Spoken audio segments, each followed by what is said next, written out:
You can't be serious, man. You cannot be serious! That ball was on the line! Sveiki gyvi, 13 geimo 4 sezono 1 serija. Jau 4 metai, Arvinai. Daug. Nemažai. Kažkaip per greitai. Per greitai. Bėga laikas jo.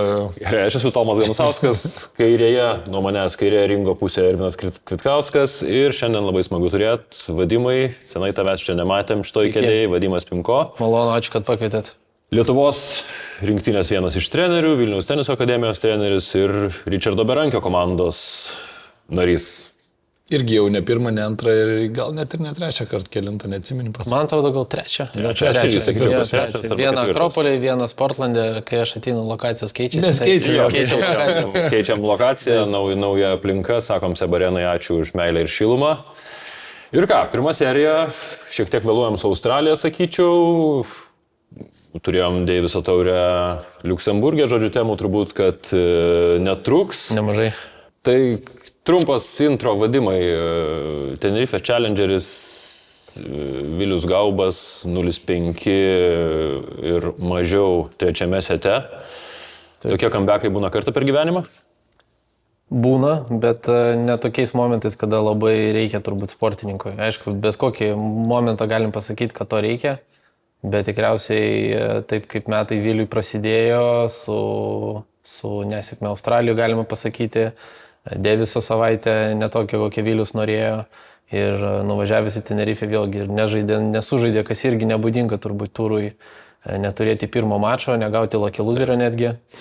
Tai išsikapštyti prieš varžovą, kurį vėlgi pagal tai, kas parašyta ant popieriaus ir visi tikisi, kad Vilius jau privalo nugalėti, laimėti ir ištraukti tokį mačą. Tai aš manau, čia tikrai pavėluotos kalėdinės dovanėlės. Bet jisai pats atidirbo, negalima pasakyti, kad varžovas padovanojo ar nusėmė prie tokio rezultato, kovojo, tikėjo iki galo. Tai yra iš tikrųjų smagu. Tas varžovas nėra toks, kaip čia pasakyti, beviltiškas, jis yra buvęs, neatsimenu, 6 ar 7 jaunių raketę, žaidė Grand Slamų pusfinalėse jaunių. Tai ar tokioj vietoj vis dėlto, kai trūksta vieno taško ar ne varžovui, ar Vilius laimėjo tą mačą, ar vis dėlto Ispanas pralaimėjo? Jeigu vieno taško pritrūksta prie rezultato 5-3, 5-4 ar ten 3 netgi, arba tegu būna ten 5 taškų, tai faktas, kad didelė dalis grįžti, sužaisti, yra to žmogaus, kuris traukia tą mačą. Bet iš rezultato 5-0 jau, vis dėlto kaip ir paklausė. Čia toks labai retas atvejas. Moterų tenise galim tai pamatyti, jaunių tenise tai galim pamatyti.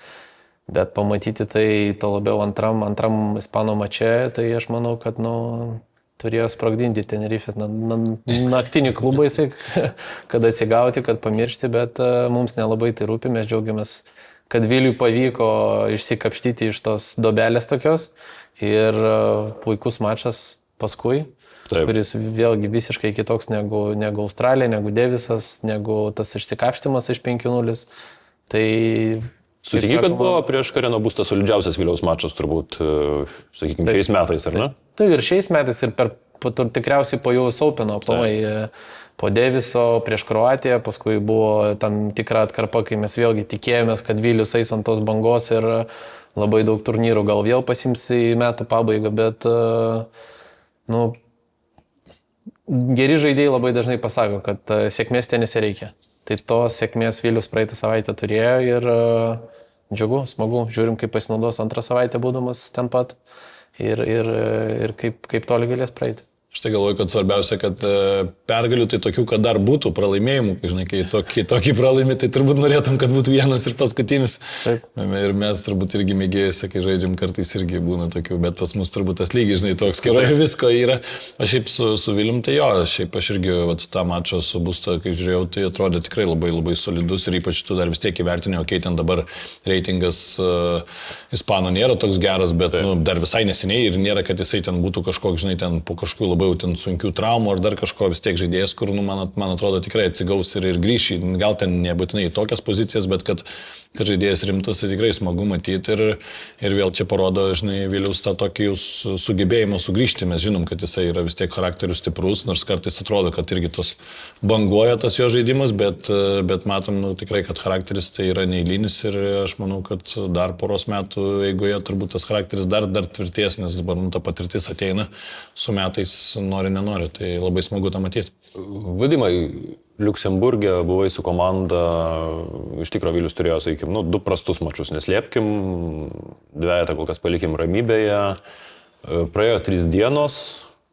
4 Tenerifėje, matėm iš esmės visiškai kitą žaidimą kokybės prasme, kaip galim paaiškinti tokius staigius ir didelius pokyčius, kas nutiko? Deviso savaitės aplamai jos yra visą laiką, turbūt, kai kalbam apie Devisą, tai reikia visą laiką pabrėžti, kad tai labai yra emocionalus turnyras. Vieniems jisai padeda, kitiems ne. Spaudžia vis dėlto galvą žaisti už komandą žmonėm, kurie pratę visą gyvenimą už save kovoti. Vienareikšmiškai taip, ypač kai tu esi pirmas numeris, nes iš pirmo numerio visą laiką visos rinktinės, visi treneriai tikisi, kad bus vienas tikrai užtikrintas taškas pirmas, ypač kai yra žaidimas su tuo reitingu, bet Devise visą laiką tos dalykus reikia atmesti. Žinau, kad fanai pasižiūrėjo, tikėjusi prieš Liuksemburgą, kad bus ten kažkokia pergalė, bet jeigu atkreipsi dėmesį į bet kurį kitą Deviso mačą, kur vyksta, lygiai taip pat pilno jų yra, kur pirmi numeriai žaidžia ir jeigu susitiktų paprastam turnyre, tai turbūt klausimų nebūtų ir padėtumėm daug pinigų ant kažkieno pergalės. Bet kai yra Devisas, tai yra emocija už rinktinę, didelė atsakomybė, su kuria po kol kas Vilius nesusitvarko, mes tai matom, toks jau yra rezultatas. Mes kaip treneriai ne iki galo jam turbūt padedam susitvarkyti su tą emociją, bet iš kitos pusės praeis pro visą tą dugną, pro visas tas neįgiamas emocijos, kurios matyt galvoje yra. Ir man svarbiausia kaip treneriui, kad jisai gan greitai galėjo Tenerifei grįžti į tą žaidimą, koks be būtų ten tas 3 setas, 0-5, bet jisai vėlgi rado jėgų, traukė, nenuleido rankų, neįkrito į kažkokią paniką, mes neturim tai, kad po Deviso žmogus 2 mėnesius negali atrasti formos, tas momentas irgi yra svarbus. Bet jeigu kalbėti apie patį tenisą, tai praeitais metais mes su Richardu žaidėm tam turnyre, tai vėlgi, kadangi tai yra lauke, vis dėlto priklauso labai daug nuo oro sąlygų. Tai kalbėjom su Edu, tai jisai pats pasakė, kad tai yra pats lėčiausias hardas, ant kokiam teko žaisti. Ir jeigu sekantį hardą lėčiausiai mes turėtume imti, tai skirtumas vis tiek yra milžiniškas. Tai vis dėlto dangos buvimas Viliaus žaidime šiai dienai daro nemažai įtakos. Ir tas dalykas, kad jisai visiškai nežaidžia viduj. Ir kad tai yra greitesnis tenisas ir kad tai gali baigtis 3-4 smūgiais ir jisai įsivelia, biškai pameta savo kažkokius ginklus, pasitikėjimą. Tai aš manau, tas ant to atsigulė ir taip ir gavosi. Bet vėlgi, mes žiūrim visą laiką į save. Jeigu mes pasižiūrėsime į Liuksemburgo pirmą numerį, vėlgi koks jo reitingas ir kaip jisai performino, kaip jisai sužaidė pirmą mačą prieš Edą, su visą pagarbą Edui, kad jisai puikiai atžaidė tą mačą be jokių bangavimų, laikė savo servą, teisingai viską darė pagal planą, kurį turėjo. Bet vis tiek, 300 numeris Liuksemburgo tiesiog negali taip žaisti. Tai irgi matom, kad tai yra atsakomybė, matom, kad tai yra vėlgi nusistatymas kažkoks viduje, rūbinėje, šalyje, noras komandos individualios. Tu pirmas numeris, tu privalai. O kai privalai ir kai tu esi jaunas ir kai tu neturi patirties, tas dalykas, aišku, tave labai stipriai rakina. Ir vėlgi, galima sakyti, kad nuo žaidimo dar galima atsispirti. Tenerifei mes matom, kad jisai gali sužaisti ilgą tašką, kad jisai gali įvelti, jo ko Liuksemburgė visiškai nebuvo ir jisai ritmo nejautė. Ir tas ritmo nejautimas dažniausiai tenise, kai tu prabūni jau turi gan ilgą laiką ir pamatai, kai žmogus pagauna tą formą, dažniausiai tai yra tas ritmas, kai tu jauti savo ginklus ir gali juos padaryti lemiamais momentais, kada tau to reikia. O kodėl Liuksemburgė to nebuvo? Kas trukdė pajusti ritmą, ar varžovai neparankus? Psichologinis momentas, jo vienas dalykas ir antras jo, tie ginklai, kurios Vilius naudoja, tai yra ten tam tikras inside outas, sukti kamuoliai, jie efekto jokio nepadarė nei ant tos dangos, nei tiems varžovams. Varžovai žaidžia ganėtinai agresyviai, galinti sužaisti 2-3 kamuolių, išeiti iš oro plokščią smūgį ir tai, kas Viliui atrodo kartais, aš žaidžiu savo ten 3 suktus kamuolius, aš judu greitai kojom, aš bandau ten įvelti varžovą ilgesnį tašką, bet prie to paties aš kontroliuoju tą ritmą. Jie nedavė to padaryti. Ir taip yra nekokybiškas ir buvo mažai išnaudota ten savo kažkokių gerų taškų, bet prie to paties ir lemiamais momentais tas mačas, kai mes žaidėm sekmadienį, jeigu pasižiūrėti prie 4-3, prie 4, ten 5-4, pirmas padavimas, spaudimas iš prieimimo, įimas iš oro, ta prasme, trečių smūgių vineris. Nu, ta prasme, tai yra tie dalykai, kur Viliui po kol kas sunkiai sekasi ir plius atsakomybė, plius nervas, plius stresas ir viskas bendroji krūvoje, aš manau, duoda tokį nekokybišką, kaip tu pasakei, mačą. Šiaip man tai teniso, šitie dalykai Deivise tai labai primena, kai būna futbole visokios taurės, žinai, tie turnyrai, ir kur irgi atvažiuoja ir atrodo čia, jo, ten mėgėjai prieš ten vos neprofesionalus didžiausius ir tu niekada nežinai vis tiek, kuo baigsis ta tokia magija. Tai čia man toks labai labai sueinantis tokie dalykai, kur irgi paskaitau ten komentarus, atrodo, oi, tai ten prieš tokį pralaimėjo. Nu, bet tada pasižiūri ten kitas istorijas, pažiūri net, kai atvažiuoja ten 10 žaidėjai ir kartais ten irgi žaidžia prieš 200 ir ten taip sunkiai įsitraukia arba būna, kad irgi neįsitraukia, tai nu, čia labai Vadimas gerai paaiškina, kad visiškai kitas atrodo net sportas, kur ten susitiktų kažkokioj tai, žinai, turnyre, bet kokiam ir būtų visai kita istorija ir galų galia, aišku, kai mes žaidžiam namuose, mes irgi priprantam prie savo, ar ne, tos dangos ir faktas, kad ypač jauniems žaidėjams, nu, ta danga dar yra dalykas, prie kurio dar reikės priprasti. Dar vienas dalykas toks, kad vieniems žaidėjams tas dalykas, atsakomybė, fanai, arena padeda. Ir pavyzdžiui, Edas yra geriausias pavyzdys turbūt, Edas, o dar geriausias tai yra antro Liuksemburgo numeris. Su Hebra nusimausiu kelnes, užsiregistruosiu Egipte į 15 000, duokit man jį pirmam rate, pakovosim. Bet ta prasme, ten, ką jisai darė, ką jisai žaidė, kaip servavo, kaip priminėjo ir matė, kad jisai kaifuoja, jisai mato visą areną, jisai gali pakelti akis, krūtinį ir duokit dar man 4 setą ir 5, aš noriu čia žaisti. Sužaidžia žmogus paprastam turnyre, taip, ne, jisai nežaidžia ir tai rodo jo rezultatai. Lygiai taip pat ir Edas, kuris moka užsikrauti ar dvejetose, ar vienetose, jis pajaučia tą atmosferą, pajaučia tą visą. Ir tas, atrodo, yra prieš mačinis kažkoks jaudulys, bet tik jisai išeina nuo pirmo būgno plojimo, pirmo kamulio, jisai tą emociją moka teigiamai nukreipti ir pasitikėjimas ateina ir labai taip, nu, kitaip į viską žiūri, kur Viliui po kol kas mes matom. Bet vėlgi, mes kalbam tik apie Vilių. Yra kiti pirmi numeriai. Buvom Argentinoje, su visa pagarba gerai žaidė, atrodo gerai pirmas numeris, bet kaip jį surakino, kaip jis negalėjo permušti Buenos Airese savo kamulio, tai buvo žiauru. Kroatijoje Dukovičius, irgi, Bedas gerai žaidė, bet kaip jį rakino, kaip jis negalėjo tam tikrų dalykų padaryti, irgi. Ir tai yra kiekvienam dėvėsi ir jeigu pasižiūrėti, tai vėlgi labai personaliai. Vieniems tai padeda, kitos tiesiog surakina ir jie nieko negali padaryti. Čia kaip ir būna, pavyzdžiui, turnyruose ar ne didžiosiuose, ten pasižiūrė ne kokiam US Open nepastovi, ten amerikiečiai toliai eina, ar ne, ten, nes visi juos ten suportina, čyrina, žinai, tai čia irgi kažkoks toks panašus faktorius. Žiūrėk, Vadimai, mes dar labai dažnai apie tenisą kalbėdami, nu, realiai turim turbūt tokią vieną dimensiją. Hardas, žolė, gruntas, iš esmės čia ieškom tų skirtumų, tas tam patogu, tas tam nepatogu. Paaiškink dar biškai skirtumus esminius, ką daro indoras, outdoras.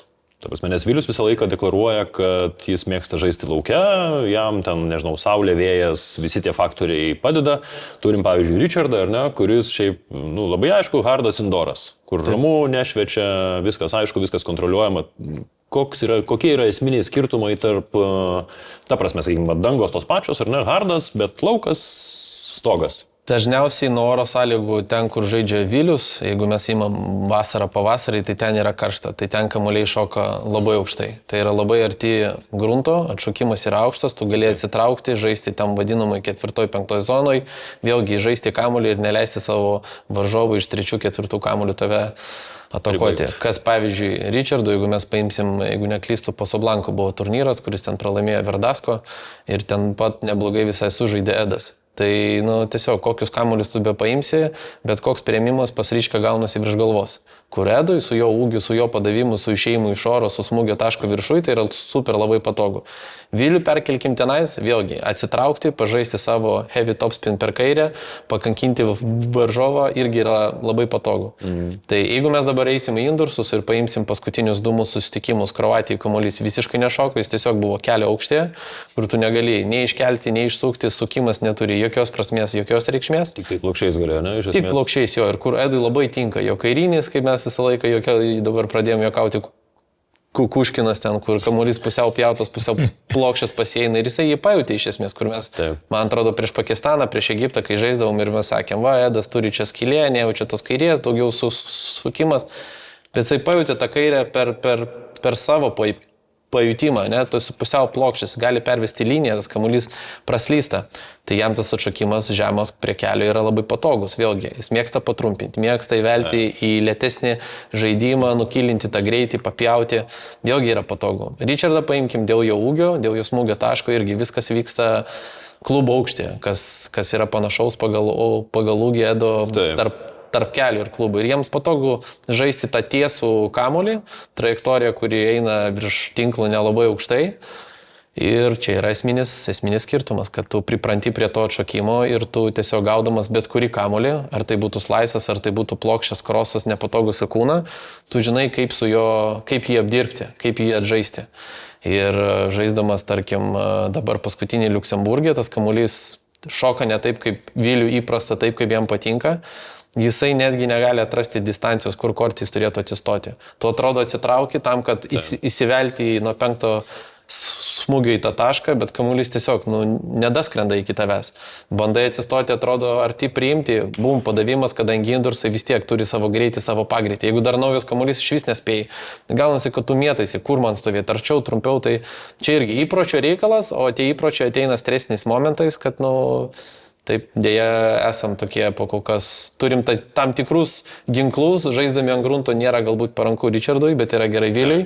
Nuvažiavę į Buenos Airesą tai pamatėm, bet žaisdami Indursuose, matom puikiai. Richardas turėjo puikų mačą su Bajasu Buenos Aires, negali sakyti, kad jam... Jo, bet ten, jeigu atsimeni, mes sėdėjom su striukiam, sėdėjom su liemenėm su tom ir buvo ganėtinai šalta, kamuoliai nešoka aukštai ir ganėtinai Richardas ten rizikavo, nes vėlgi smūgio taškas buvo ganėtinai žemas. Tai čia irgi vienas iš tokių niuansų, kuris yra ant grunto, kad jeigu yra po lietaus, kai yra netaip karšta, tai irgi vėlgi kamuoliai aukštai nešoka, pas tai yra daugiau galimybės eiti į priekį, eiti iš oro, paspausti varžovą ir jeigu Richardas pataiko, ten jokio skirtumo, kokios dangios, ten kairinis eina linija ir tu ten ar tu Bajasas, ar tu Nadalis, tu turėsi problemų. Bet Viliaus šiandieninis žaidimas, aš manau, kad tikrai jisai keisis ir su metais jisai gerės ir tų ginklų bus daugiau negu tos, kurios jisai turi dabar ir Devis jam bus vis lengviau įsivažiuoti. Ar čia turbūt dar aš tokį klausimą dėl, pavyzdžiui, Richardo ar ne buvimo rinktinėje, jeigu turėtum jį dar šalia ar ne, ir, pavyzdžiui, jau dar galvojant apie metų ar 2 ar ne į ateitį ir visus tuos niuansus, tu tada jau vėl ar ne kaip treneris gali rinktis, gali žinoti, kokia danga, kokie varžovai ir ne tada iš karto tampa laisvesnis rankos. Mes aplamai važiuodami į tą Devisą, į tą Liuksemburgą, mes taip, tokia istorija susiklostė, kai mes su Šarūnu atėjome į rinktinę, kad mes turėjom komandą arba tą, kurią mes turim apsilošti, dažniausiai tai būdavo namuose, kažkur arba žiemą, ten, sakykime, metų pradžioj. Ir tada į rugsėjį, kad patekti kažkur ir padaryti tą papildomą žingsniuką, mes visą laiką gaudavom arba Argentiną, arba Kroatiją, kur mes nuvažiuojam ir kalbam, kad mes turim tą tokį, turim gauti tokį kažkokį, nežinau, pasitikėjimą, kad mes žaidžiam tokio arenoj, su tokiais varžovais. Važiuodami į Liuksemburgą mes iš tikrųjų negalvojam, kad mes važiuojam žaisti prieš Liuksemburgą, mes privalom laimėti, bet atėjo tas momentas rinktiniai, kada mes turim iš ko rinktis. Mes turim 3 žaidėjus, Richardas po puikios savaitės Prancūzijai, ta prasme, puikiai forma, labai gerai žaidžia Indursuose, Vilius iš vis po Grand Slamo, po Australijos atvažiavęs, nieks neturi jokių traumų, nieks nesusirgęs dar tuo metu ir tu važiuoji ir tu supranti, pagaliau aš galiu iš kažko rinktis, dėlioti, ką daryti su dvejtais, ką daryti antrą dieną, atsispirti nuo varžovų. Ko anksčiau, nei Rimvidui buvusiam kapitonui, tai būdavo beveik neįmanoma padaryti, turint tik 2 žaidėjus, nedaug dėvi ten ar Lauris, ar Rička apserga, ar traumą turi. Tai pakišo Gripas sumaičia jums visas kojas. Gripas viską pakeitė, tai, bet, na, irgi patirtis, žinom dabar, ruošiamės, kad, na, turim galvoti ne tik apie 3 numerius, bet ir apie 4 ir 5 numerį, kas irgi yra svarbu. Kokia vadimai, beje, Richardo dabar situacija, kaip jo sveikata? Mes žinom, kad jis šiaip tas imunitetas jo yra pakankamai nuvarytas ir tie atsigavimai jo kartais trunka labai, labai ilgai. Ir turbūt dabar labai gaila, nes, iš tikrųjų, tą savaitę Prancūzijoje aš bent jau senai nemačiau jo taip žaidžiančio, ta prasme, turbūt per pasnius 2 metus tai buvo geriausias jo turnyras kokybės prasme. Kokybės prasme, varžovus, jeigu mes paimsim bendrai. Čioričius krito, ten... Bendrai vaizdas aikšteliai tikrai buvo geras, bet pas Richardą dažnai po prisizno palaiko, kai jisai sau duoda pasiruošti, kai jisai užsikrauna fiziškai, kai jisai gauna tų treniruočių mačų ir pasitikėjimų, pas jį tikrai dažnai mes galim pamatyti metų pradžioje neblogi rezultatai būna. Sveikata prasta. Aš galiu pasakyti, kad jisai prieš porą dienų tikriausiai sugebėjo čia iki parduotuvės nuvažiuoti, tai laiko praėjo tikrai daug, nežiūrint tai, kad jisai susirgo beveik Deiviso savaitę antradienį. Gripas laikėsi ilgai ir temperatūra aukšta buvo, mes dar su Šarūnu galvojom, kad galbūt sekmadienį, jeigu labai reikės, ten jisai kažkur išbėgs, bet jau ketvirtadienį matėsi, kad jinai tik tai skyla ir jisai ten visiškai iš kambario nepajėgus išeiti papusryčiauti. Tai, čia toks, jam kaip sportininkui, kuris dabar bando grįžti į Grand Slamų kvalifikacijas, tai yra stiprus toks smūgis. Jo, nes formą pagavęs, pasitikėjimą dabar vėl iš naujo, vėl užsikrauti, vėl daryti kažkokį prisiziną, kai turnyrai vyksta, o tas laikas iki kvalifikacijos Roland Garroso ir Wimbledono mažėja, trumpėja. Tai ką daryti, tai buvo planuota kelionė vasario mėnesį į Indijos turnyrus, pasirinkti taškų, vėlgi nežiūrinti tai, kad tai yra lauke hardai, bet vis tiek jisai jau ten buvo. Pabandyti ten sužaisti, užsikabinti, tai cancelinom tą kelionę, tai bandysim gaudyti vasario mėnesį, aišku, tą formą, grįžti į fizinės. Kaip pats prognozuoji, kiek tas grįžimas gali užtrukti ir kada mes jį galim turnyruose pamatyti vėl? Aš manau, kad pamatysim kovo mėnesį, bet koks jis bus ir kaip jam seksis, tai čia vėlgi reikia laiko. Galbūt iš karto, galbūt nuo pirmo turnyro įsivažiuos ir jis kažką pagavo, kažką suprato, tada labai gerai. Jeigu reikės 2-3 turnyrų nėra labai gerai, nes, kaip ir sakau, iki Roland Garroso kvalifikacijos laiko nebėra. Iki kvalio mes turim turbūt kokį balandžio vidurį turbūt bus. Taip, iki gegužės ten pirmos savaitės, tai realiai bus kovas balandis, kas yra, vėlgi, jeigu kovo pasižiūrėsim, yra stiprus turnyrai Viduj, Lugano ir Prancūzijai ten, man atrodo. Tie turnyrai visą laiką yra stiprus. Aišku, Ryčka moka nustebinti ir sužaisti tada, kada reikia tos turnyrus pasigaudyti tos taškus. Bet jo, labai tiesiog gaila ir tiesiog reikia pamiršti ir vėl kaip eilinį kartą Richardas jau moka, jau galėtų apie tai knygą parašyti, kaip vėl surinkti save iš pelenų, vėl atsikelti ryte ir vėl, iš naujo. Varom. Tai mums tada belieka Richardui sveikatos, turbūt palinkėti greitesnio atsigavimo ir norim matyti vėl kortose. Aš dar turiu tokią hipotezę, gal jums baisiai skambės ir Viliui nepatiks. Man atrodo, kad Deivisas dėl savo formato iš principo Viliui visą laiką bus pakankamai sunkus turnyras, turint minti tai, kad 90% mačų visą laiką vyks ant hardo po stogu. Ir taip ir ne. Aš vis dėlto galvoju, kad viskas vis tiek priklauso nuo pasitikėjimas, jaudulys. Jisai ateina tada, kada tu vis tiek mes atvažiavom, pasiruošimas mūsų buvo nuo trečiadienio. Nepraleidomės labai daug kortė ten laiko, nes pirmą dieną apsiprasti, penktadienį lengvesnė diena, faktas, kad būtų daugiau dienų būtų geriau, bet iš esmės viskas priklauso nuo to, kai tu atvažiuoji į Indursus, kokie yra tavo ginklai. Tai jeigu mes kalbėsim dabar taip, kad 5 metus į priekį Viliui bus labai sudėtinga jeigu jo tenisas neprogresuos. Jeigu jisai neturės savo arsenale dar papildomai kažkokių ginklų, galimybių surinkti taškus. Jeigu tai bus tik tai, ką jis turi dabar, bus sunku. Jisai turės per charakterį, per didelį darbą, per didelį norą, per fizuchą varyti, pumpuoti, traukti vieną kitą mačą ir jisai tai puikiai parodo turnyruose. Išmoks.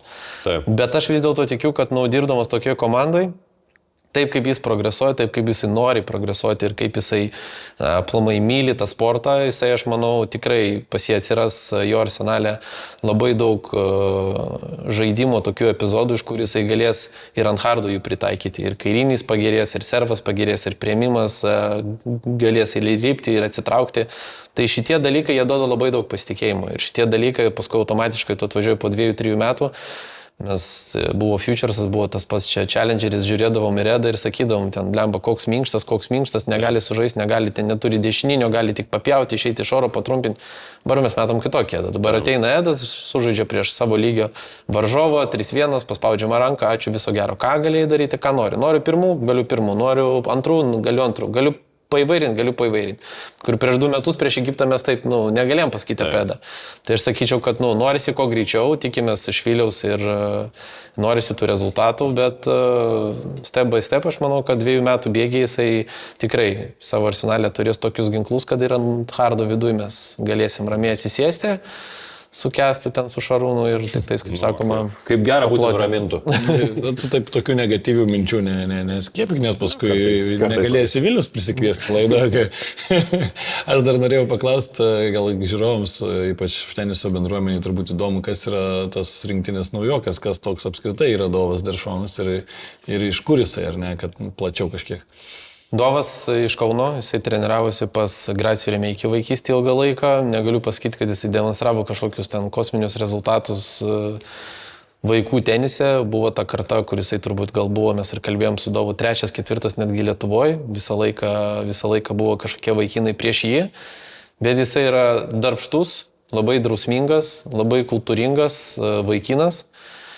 Ir turintis didelį norą, kuris pajautė, kad jisai gali žaisti atitinkamam lygiai, jisai pamatė, treniruojasi Švedijoje geroje akademijoje pas gerus trenerius ir po kol kas kažkokių minčių važiuoti į universitetą Amerikoje pas jį nėra, jis bandys daryti pro, eiti to keliu ir, vėlgi, kelias dar labai ilgas, laiko nėra labai daug, kad parodyti ir užtikrinti kažkokius rezultatus per 3 ateinančius metus.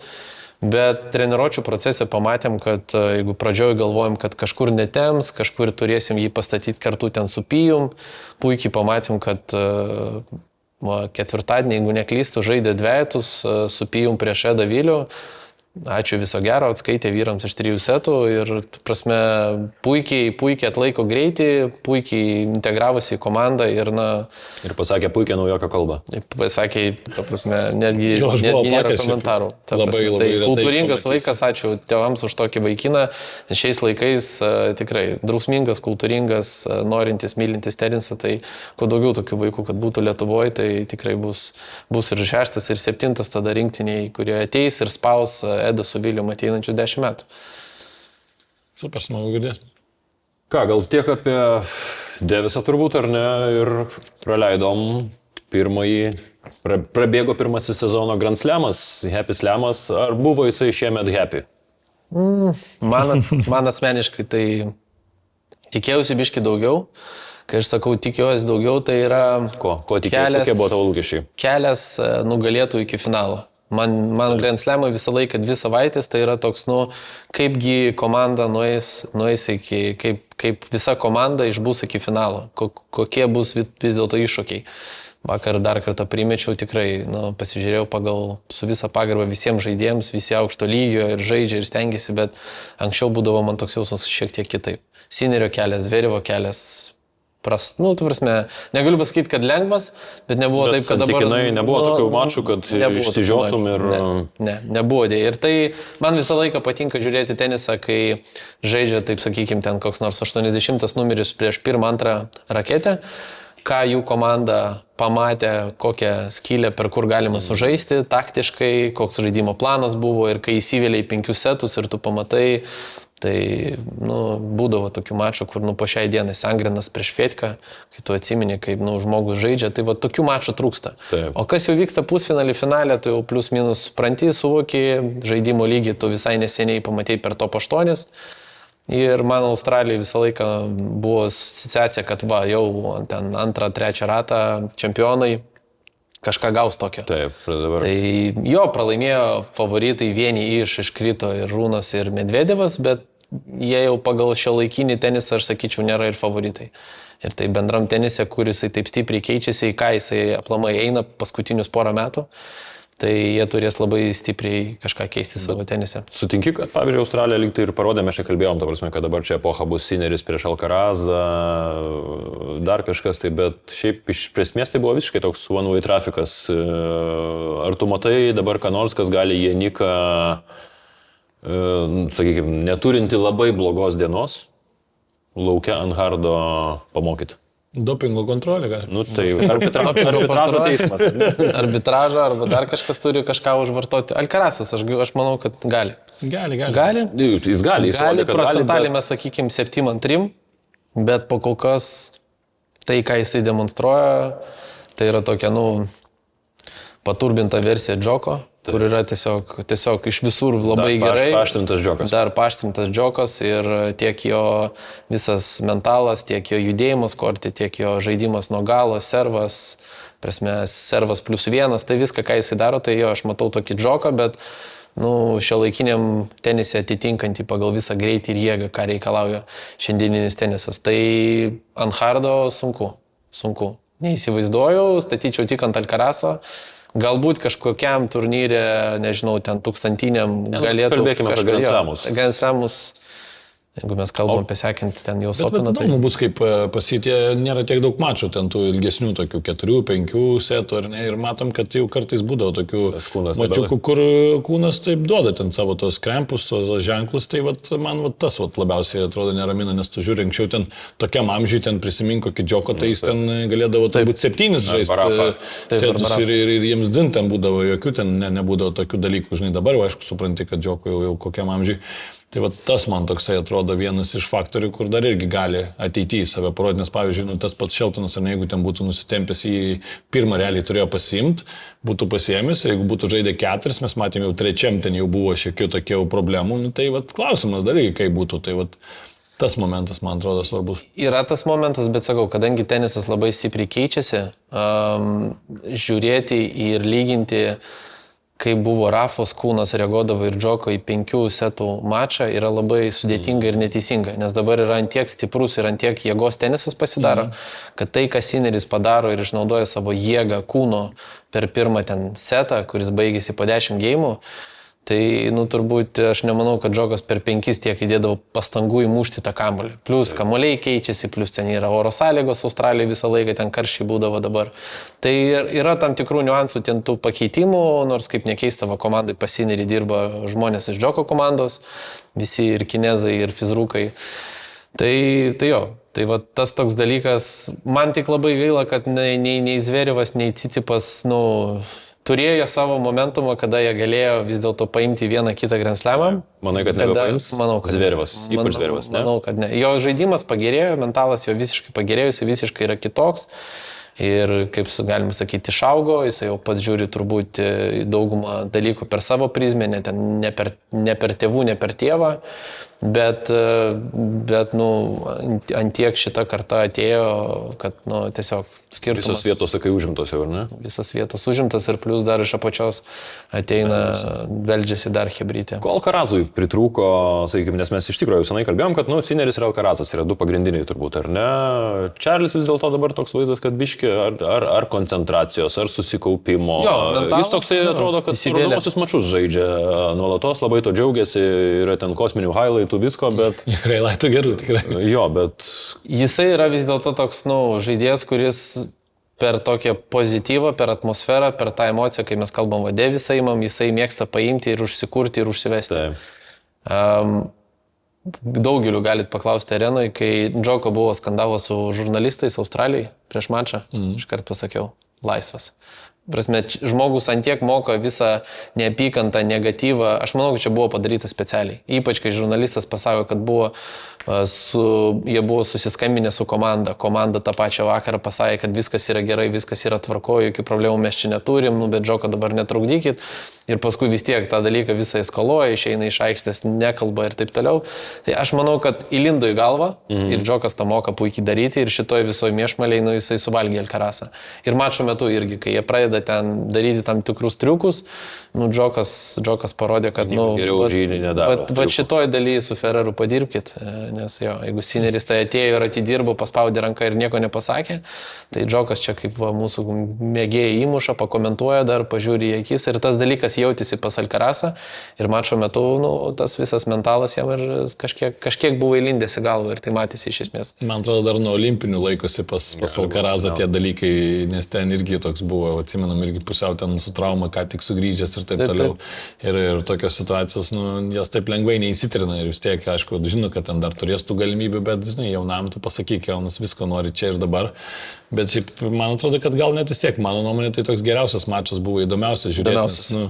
Tikrai buvo įdomu tai, kad tu matai, kaip skirtingai žaidžia, vienas ten trumpina, bando ten, žinai, tuo išnaudot, kad Džoko irgi nebuvo pačios geriausios, tos fizinės formos, ar ne, po to pamatėm ir turėjo nusimti, bet nes, pavyzdžiui, finalą žiūrint, paskui gal dar prieisim taip plačiau, bet, man atrodo, irgi, ką Vadimas sako, toks robotinis šiek tiek tas tenisas tampa, nes tu žiūri, jie abu nėra kažkiek, kur labai ten trumpintų, labai eitų prie tinklo ir toks lupo. Man tai, žinai, atrodo, kaip du automatus pastatytum, žinai, iš abiejų pusių ir žiūri, kuris čia, ar Sony, ar Philips dabar geresnis. Man toks dežavu buvo turbūt su, nežinau, Džoko ir Murėjaus finalais, ta prasme, kur iš esmės irgi abudu gali laikyti iki nugriuvimo ir, bet kas kur ką biškai ten pavaikys, nuvaikys ir... Tikrai taip, tai, toks jau tas tenisas dabar darosi, jeigu mes dar, sakau, turim, šiaip iš esmės čia kažkada kalbėjom su kitais treneriais, įdomus momentas, tai kad tie žaidėjai, kurie turėjo trenerius senos kartos ir ypač tie, kurie iš šeimos atėjęs, Dimitrovas, Zverevas, Cicipas, Rūnas, top 10, pas juos visa technika yra pastatyta per rankos judesį. Ir labai aiškiai matosi, kaip viskas pastatyta per viršutinę dalį. Rankos atvedimas jaunystėje buvo pastatytas, kontaktas smūgių ir taip toliau. Kur šiuolaikinė chebra, ypač amerikonus, jeigu pasižiūrėsit, yra iš vis nieks nieko nesako apie jokios technikos, tai yra visiška fizucha, visiška biomechanika, pasukti pečius ir tiesiog gali tvoti 2 valandas tokiu greičiu, bravo, gali. Ir šiaip Amerikos visas tenisas buvo pastatytas ir per universitetus per tai, kur įdomu pasižiūrėti, kai ateina žaisti koks nors, nežinau, Brooksby ir Dimitrovas, vienas bando kiekvieną smūgį šlifuoja per savo treniruotę, kur kitas tiesiog ar 2 rankomis ten pasiema tą raketę, ar vieną pasisuka, kamuolys eina dar greičiau, dar stipriau. Svarbu, kad skristų jo. Ir tas tenisas, kaip jūs ir sakot, pastatėte 2 robotus ir tam turbūt ir pralaimi Zverevas tai visai kartai, kurie ateina, kad per ilgai turbūt išbuvo tam visam techniniam dalykė. Su serbu, kai turėjo problemų ir irgi matėsi kortose, kaip jisai tą dalyką tėvai akcentuoja, treneriai akcentuoja, ten koks išsimetimas, koks prasilenkimas. Dabar ateina tas kaip jūs, Benas, tas išsimeta, stūpi, šoka, nesvarbu, kur ranka, kur pečiai, tiesiog iš šolio žmogus paservoja tokį servą, kad tu ten gali motis, kur tu kaip tinklinį, jo, jeigu galėtų dar išsibėgėti, išsimestų. Tai tas tenisas ant tiek fiziškas darosi, kad, hebrai tikrai bus sunku, o kalbant apie Alcarazą, dar iš esmės iš teniso pusės, jam prieš Džoką yra sunku, nes labai pačiam daug kurti reikia. Dar su Sineriu, kuris muša, kur galima išnaudoti greitį, kur galima kviesti daugiau iš oro, kur galima apdirbti kamuolį ir įvairovės įdėti, su Džoku yra, peilis. Alcarazas šiaip iš esmės mėgsta kurti, gal Džokas jam neleidžia to daryti? Neleidžia to daryti, nes tas pastovus ritmas, pastovus tas greitis vienodas, tas gylis kamuolio, jisai yra šiek tiek kitoks, jisai neįsivilia, jisai moka. Ir turbūt tas teniso irgi nepatogumas per tiek mačų mes irgi jau pastebėjom, kad jisai yra neparankus ir Džokas kažką išmoko. Turiu sužaisti 115 km greityje kamuolio, o ne 130. Kur Sineris, aš žaisiu tiesiog 105 ir man vienodai šviečia. Džokas kažką atrado ir žaidžiant prieš Alcarazą visą laiką matom, kad Alcarazas prieš jį nežaidžia savo geriausią tenisą. Ir įdomu dar, kiek Džokas galės fiziškai atlaikyti šios metus. Ten dar tikiuosi 3 mačus kokius nors pamatysim 2 su Alcarazu ir bus iš tikrųjų įdomu pamatyti, ką visa komanda, ką keičia ir palyginti tuos mačus. O šitam mače buvo to daugiau, šitam mače buvo to daugiau. Australijai man kas dar patiko, tai kad Monfilsas ilgai išbuvo. Taip, buvo smagu pažiūrėti. Tikrai tuos tokius veteranus visą laiką smagu, kad gali ne vieną mačą porą, visą laiką šauto, tokia būna. Tai vienas iš tų tokių, kur, sakau, kur žiūri, kaip Vadimas ir sako, vieni tokie ateina jau labai kitokį tenisą žaidžiantį, o tie dar seniukai dar duoda tos pramogos, kaip sakot, kur žiūri teliką ir visas laikas įsišėpęs toksai. Čia aplamai tenisas anksčiau toks būdavo ir dar seniau, kai aš buvau šis vaikas, tai kas nežaidės, tai skirtingas Pokemonas. Santoro, Safinas, Samprasas, kiekvienas turėjo vieną savo ginklą, kitas to ginklo iš vis negalėjo turėti. Samprasas, jeigu paservodavo išeinant į pjautą, daugiau taip nieks nepagaudavo. nepagaudavo, išskyrus Agasį. Agasį, jeigu turėjo tokį prieimimą, nieks negalėjo, jeigu Borė eidavo iš, ir tu žiūrėdavai ir tau atrodė, kažkas panašaus tarp Nadalio ir Fedo. Mes daidavom kito, kad ant skirtingų dangų pastatydavo exhibition matchas. Dabar, kur nestatyk, ką nedaryk, atsistoja Hebra, visi vienodai atsimuoja, pasuko pečius ir davai. 3 valandas mes dabar žaisim. Kas permuš daugiau kartų, nu? Kas permuš daugiau kartų. Tai ateina į teniso komandas aplamai tas dalykas, kad nebėra taktikos ir dabar yra didelė diskusija tenise ir aplamai jinai egzistuoja. Yra, galiu pasakyti, kiek su Richardu pradirbam, kad nemažai yra to planavimo prieš mačą, nes skirtumas išnaudoti savo ginklą prieš varžovą. Tai dažniausiai tai yra padavimas +1, tai tu +- supranti, kad į pirmą kvadratą žmogui yra patogiau ar priimti išeinantį kamuolį, ar priimti iš kūno ir tu jau pradedi ruoštis, kur tau sužaisti antrą smūgį.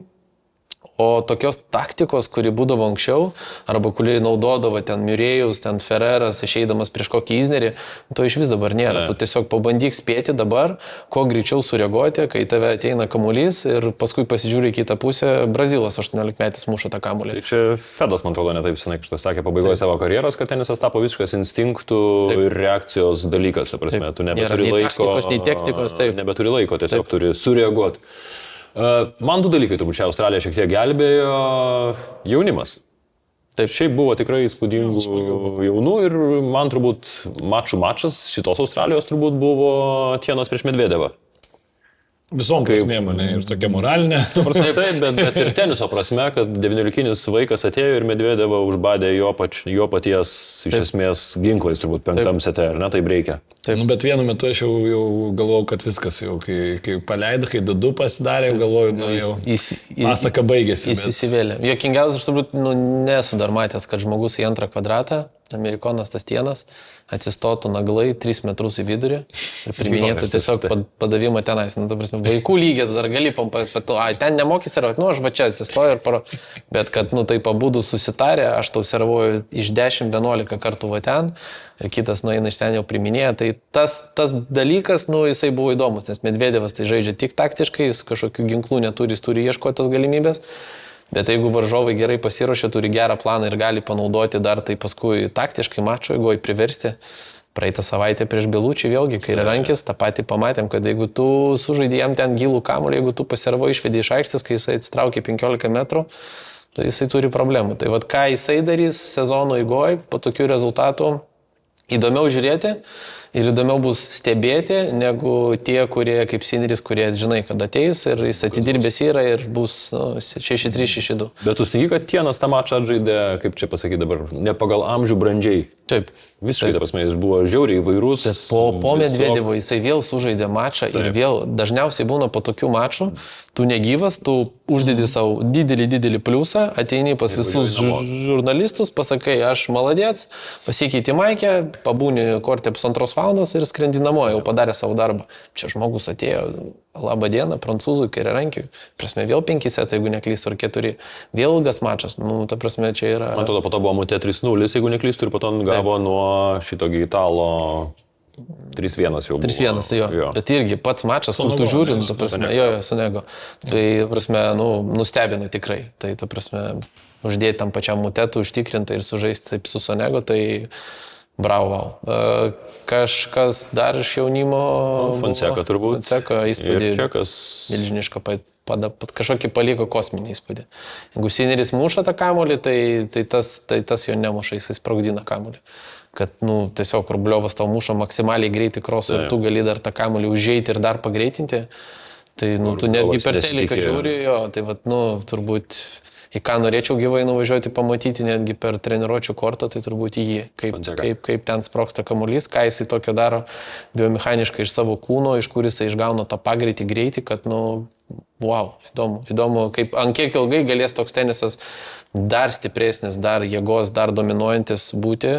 Jau kartais atrodo, kad nebėra kur, bet vis lieki nustebęs. Vis kažkaip, vis įdomi, iš kur tas greitis generuojamas pas juos. Iš kur? Sunku pasakyti, bet sunku pasakyti, reikia gyvai pamatyti, kas kaip. Mes atsimenu Australiją, kai su Richardu buvom, mes jie atžaidė su kažko valandą ir mes atėjom su Alkarasu žaisti treniruočių setą ir tada, tiesiog per vidurį mušant, krosų mušant, tada jau atsistojom ir supratom, kas čia vyksta, ta prasme, biškiai kažkas kitokio. Ir po jo, bet kurį kitą treniruotę nueidami mes supratom, kad ten yra kitaip, kad ten yra kitoks greitis ir visiškai viskas kitaip yra.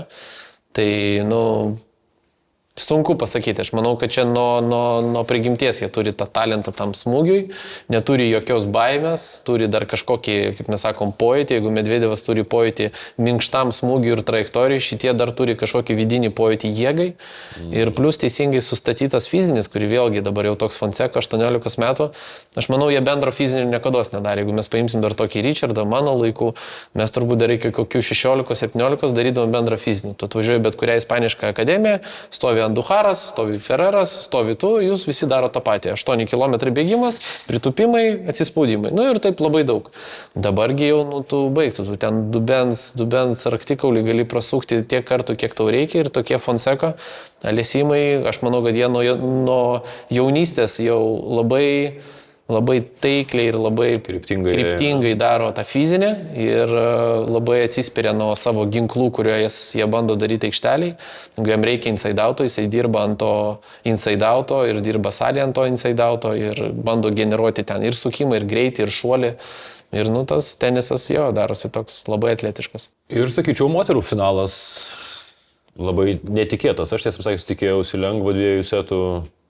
Net po to, kai Šventek įveikė akis. Taip, nes Šventek žaidė tada, mano galva, labai blogą mačą. Šiaip apskritai gal ne visas turnyras nebuvo toks, kad jau labai įspūdingas. Tos pergalės buvo, bet... Jis buvo labai lengvas ir turbūt ant pirmo barjero įgą paslydo, o Madison Keys, aš pažiūrėjau, pasiniai 4 mačai buvo prieš 10 Sida Collins, prieš Svitoliną, prieš įgą antrą ir finalas prieš pirmą. Tai kelias ne iš lengvųjų. Kelias tai jo, su kiekvienu maču ateina pasitikėjimas, kai tu vieną aploši, kitą aploši, pajauti tą žaidimą, pajauti, kad viskas veikia. Įdomu, kaip reagavo aplamai, kaip prie to prieina Sventek, prie to dopingo viso aplink save, ar tai turi įtakos. Dėl Sinerio tai aš nustebęs, kai visas tas dalykas aplink jį buvo, kaip jis užtikrintai sužaidė Open'e, tikrai tie dalykai už kortų ribų. Jis milžiniškas būtų, ne? Kosminis. Tu mėgi ir tu nemėgi, ir tu galvoji, tu atrodo, kad tu bandai paleisti, bet per sapnus tie dalykai ateina. Prasme, čia yra, mes visi esam žmonės. Tai aš manau, kad žiūrintis Sventek žaidimą tokį neužtikrintą momentais, aš manau, kad šitie dalykai, kaip jinai dar travertas yra žmogus, tai tikrai savyje kažkur labai giliai tenais bandė užkapstyti tą dalyką, bet jisai vis tiek lenda ir lys. Reikės laiko, kad jinai įsivažiuotų, vėl pagautų savo žaidimą, bet ir moterų tenisas, irgi ant tiek yra jėgos, ant tiek yra greičio, kad jeigu tu kažkur biški fiziškai nespėjai, biški nejauti, tai su to greičiu susitvarkyti bus labai sunku. Bet negi pusfinalio šiaip labai užtikrintai įga ten buvo. Bet jo, varžovai kaip žiūrėjau. Taip, jo, vienetai tų gėmų pralaimėtų ir staiga po to pusfinalyje slystelėjo labai smarkiai. Taip, šiaip apie Madison Keys tai skaičiau šiaip nemažai, nes vis tiek tokios istorijos visą laiką sudomina visus, tai įdomu, kad seniai jinai buvo laikyta dar nuo, kaip jinai pati sakė, jau ten 11-12 metų, jai jau į galvą visi piršo tą idėją, kad jinai čia bus slemų laimėtoja, žinai, bet paskui tas viskas labai nusitempė, paskutinis tas ir vienintelis prieš tai finalas buvo 2018, tai prieš 7 metus, kai dar buvo 22, tai dar labai jauna, dabar jau 29, jau vis tiek tokia jau karjera, jau, sakykime, į antrą pusę. Tai, tikrai psichologija, kaip sakė, suvaidino čia labai didelį vaidmenį, nes kai tu turi tos lūkesčius nuo jaunimo ir tu slegi. Dėl Viliaus ir dėl visų kitų, tai vieniems žaidėjams, matyt, labai tas dalykas padeda. Ir vakar kaip tik bandžiau kažkaip šiek tiek pasiruošti podcast'ą apie Kleisters, kai jinai pati pasakė, kai jinai pralaimėjo finalą, jinai tik po 3 metų Australijai suprato, kad gerai, kad pralaimėjo tą finalą, nes jinai iš esmės jam nebuvo dar pasiruošus, kad laimėt mentališkai. Ir tu tą dalyką supranti, paskui, kai tu pasiėmė Grand Slamą, aišku, turi tokią galimybę, kai Kleisters ten žaidžia prieš Henin, bet tu suvoki, kad tu tam dar esi nepasiruošęs. Ir turbūt ypač Amerikoje, šaly, kur tave, kaip tu sakai, nuo 12 metų pompina, kad tu jau turi, kada 17 ar 17,5 laimės. Ir tu esi tam morališkai dar nepasiruošęs. Teniso prasme taip, judėjimo prasme taip, bet viduje yra tokia atsakomybė, toks jaudulys, netgi ne prieš save, ne prieš komandą, bet prieš kažkokius pokalbius šaly viduj, kad tu esi nepasiruošęs laimėti, reiškia. Ir mentalinis momentas yra labai svarbus. Man turbūt Zverevo ir Timo finalas jos Open'e buvo tas finalas, kur akivaizdžiai būtų abu Nepasiruošę. Taip. Nei kalbų pasiruošė nieko. Vienas tiesiog vienam labiau nepasisekė. Taip. Jo, o dar Keis ir pati pasakojo, kad, sakė, jinai dabar jau pastaruoju metu dirbo ne tai, kad su ten sporto psichologa, tiesiog su kaip terapija, žinai, kaip žmogus, sako, ir tas, sako, mane išlaisvino, leido savim patikėti, kad leido patikėti, kad aš ir be Grand Slamo esu žmogus, kuris jau pasiekė daug dalykų, nes, vis tiek tai yra top žaidėjai, iš esmės, ir daug metų prasilaikusi tame topė, tai va tie dalykai tokie irgi parodo, kiek ta psichologija reiškia ir labai smagu, manau, dėl jos. Ir kiek iš išorės iš tikrųjų ateina labai daug dabar vis tiek, kadangi mes galim greit gauti informaciją, jauni sportininkai iš išorės gauna tų žodžių, tų komentarų, kurių iš esmės neturėtų gauti. Ir anksčiau negaudavo. Ir dabar, kai tu pasižiūri sportininkui 20 metų, iš esmės dar kiaušinienės negali savo pats pasidaryti, bet kiek grūzo jau yra ant jo pečių, su kokiu svoriu jisai žaidžia, kartais pagalvoju, jo, čia ne psichologo, psichoterapijos reikės turbūt. Prasme, labai sunku, tai atsiriboti nuo to, būti ten introvertų, labai sunku turbūt. Vis tiek. Tai yra introvertų sportas. Introvertų sportas, jo, bet vis tiek, hebra bendrauja, keliauja, turi savo komandą, girdi viską, ką kas pakomentavo, tai, apie Zverevą irgi dabar, atrodo, kad visi komentuoja ir kalba, lyg kaip žmogus būtų pralaimėjęs antram rate. Šiaip žmogus iki finalo užtikrintai nuėjo. Ir sužaidžia labai gerą tenisą. Ir finale žaidė neblogai. Bet vis tiek pas jį viduj, nuo tų visų komentarų dabar daug pasitikėjimų nėra. Nes visi, tu turėjai čia 5 setus sužaisto, galbūt laimėti. Nelaimėjai. Ir, vėlgi, pats jisai galbūt viduje po viso turo galvoja, kad aš einu teisinga linkme. Bet jeigu aplinka pagalvoti, kaip visi greitai valgo ir sako, atsisėda Vadimas ant kėdės ir sako, Zverevo laikas jau praėjo, čia tik Sinneris ir Fonseca bus. Tai svarbu, kad neklausytų, užsidarytų ir mokėtų atsiriboti nuo tų visų kalbų nereikalingų. Tai tas pats su Sabalenka, atrodo, prieš tai 2 finalus pasiėmė, dabar galėjo 3 laimėti ir dabar jau vertina daug kas kaip čia vos ne feilas, žinai, kad... Feilas, taip. Pralaimėjau 1 mačą, laimėjau 8, bet feilas jau. Naujausias Zverevo tragedija girdėjot, kokia buvo, dabar skrido į Buenos Aires į turnyrą ir lagaminą iš Romos nukeliavo į Maldyvus. Gal čia ženklas, kad laikas atostogauti. Aš važiuočiau paskui lagaminą. Sakyčiau, komandai, hebra, buvau Buenos Aires, užtenka į Maldyvus noriu. Ką, praeitą savaitę dar turėjom Rotterdam 500 ir Dalasą, Šapovalovas atsigavo, turėjo tikrai nelengvą kelią, nugalėjo Fritz, Tommy Paul, finale Rudą. Rotterdame Karlosas dominavo iš esmės. Karloso pirmas turnyras Indorso, kurį laimėjo, ar aš klystu? Nežinau, dabar aš to nepasakysiu, gali būti. Gali būti, nors finalas prieš Deminorą tikrai buvo geras, kokybiškas ir su intriga. Ką iš esmės Vadimai galvoja Australija mums papasakojo apie tai, kokį mes sezoną galim turėti, ko mes galim tikėtis. Tu čia jau kai kurios dalykus paminėjai, kad brutalumas laimi ir fizika, bet ko iš sezono galim tikėtis? Ar tai bus kažkoks dominavimas labai ryškus kažkieno? Jeigu nebus ryškaus dominavimo, jeigu apie Grand Slamus kalbėti iš Sinnerio Alcarazo, tai čia bus didelės staigmenos, kurios... Tu manai, kad be jų niekas kol kas ne. Žiūrint 5 iš 5 paskutinių ir 6 iš 7 pasiėmė Grand Slam. Pagal patį tenisą, pagal tai, kaip jie nueina iki finalo, su kokiu rezervu netgi žaidžia, netgi blogai žaidžia ten kažkurį vieną kitą setą, tu matai, kad ant kiek neturi hebra ką pasiūlyti. Ir man už tenisą labiau, jeigu anksčiau viskas laikėsi ten ant Rafos ir ant Fedo, dabar man šiek tiek, nežinau, galbūt man tai asmeniškai, bet man baisu šiek tiek už tos visus, kurie stovi apie 50, apie 80. Ar žmonės eis į tuos mačus, ar žiūrės tenais, ar Dalase tam pačiam Tommy Paul ir Šapovalova buvo susirinkus pilną areną, ir įdomu buvo žiūrėti, nes tai yra teniso populiarinimas, kad visi prisijungiam, pasižiūrim Grand Slamo finalą, yra smagu. Bet bendrai, kur tenisas eina ir ką jaunimas galės parodyti, ant kiek jie galės kandžiotis, ar galės aplamai.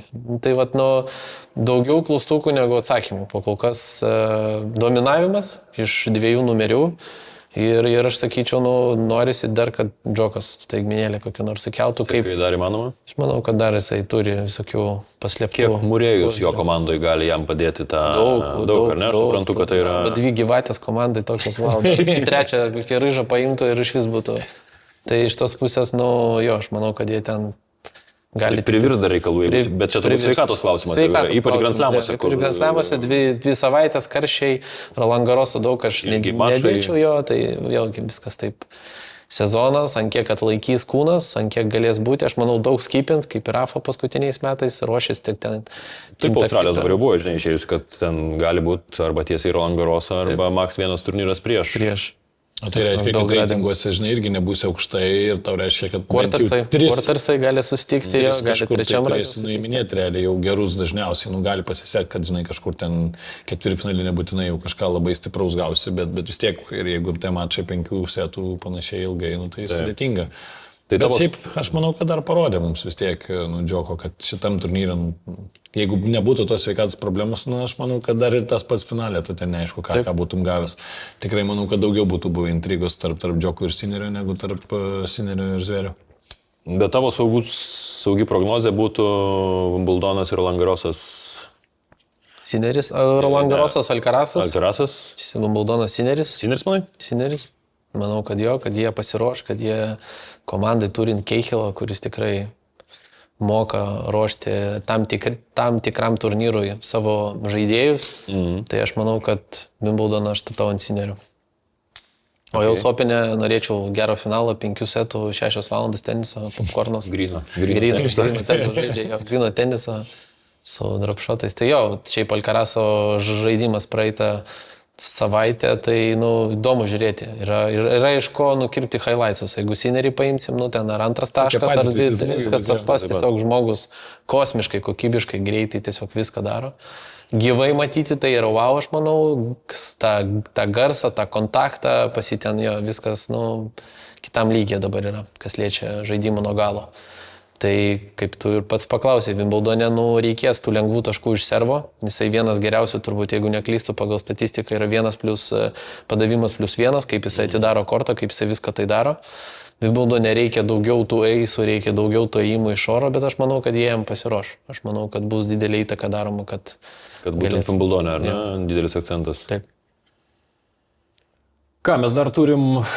Iš mūsų Sodžiaus smagią naujieną, Laurynas grįžta į kapitono poziciją, tapo Lietuvos moterų teniso rinktinės kapitonu ir balandžio pradžioje, 7-12, berods, mes čia turėsim pirmą grupę Billie Jean King taurės. Ką galvoja apie kapitoną Lauryną Grigelį? Manau, kad visą laiką komandos atnaujinimas šviežiai kažkoks yra turbūt reikalingas dalykas, naudingas dalykas.